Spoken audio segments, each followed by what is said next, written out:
Mr. Speaker, I asked the Prime Minister a very specific question.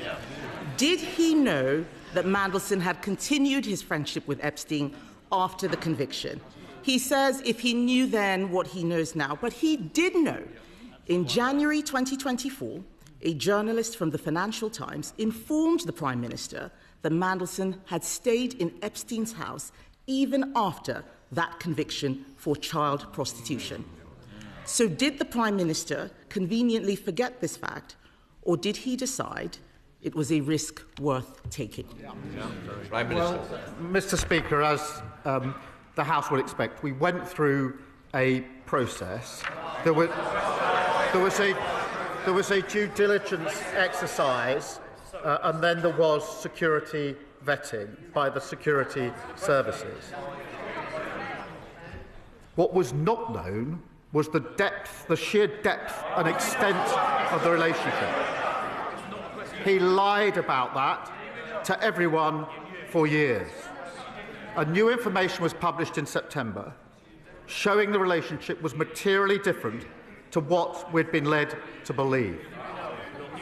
When the new information came to light, I sacked him. But we did go through a due diligence exercise. The points that are being put to me were dealt with within that exercise. In response to the humble address this afternoon, I intend to make sure that all of the material is published. Mr. Speaker, the only exemptions are national security, if it prejudice national security. Mr. Speaker, I'm going to come to the humble address in a moment, but the Prime Minister cannot blame the process. He did know. It was on Google. If the Conservative Research Department could find this information out, why couldn't Number 10?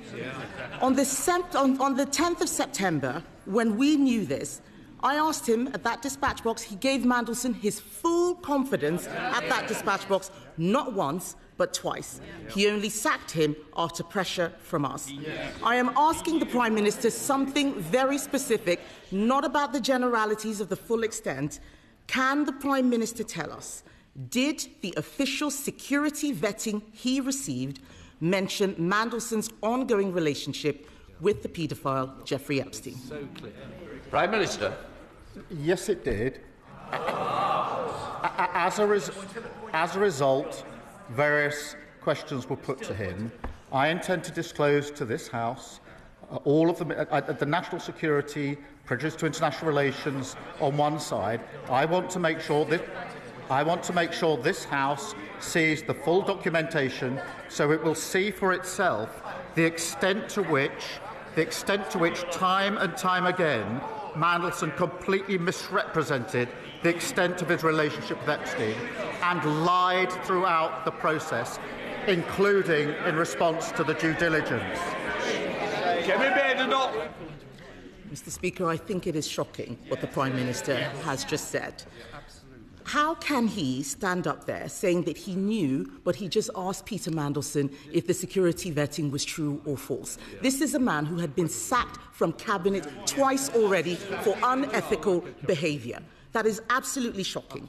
And that is why later today, my party will call on the government to release all documents relating to Mandelson's appointment, not just the ones the Prime Minister wants us to see.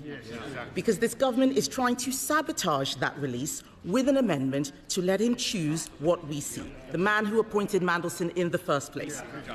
Labour MPs now have to decide if they want to be accessories to his cover-up.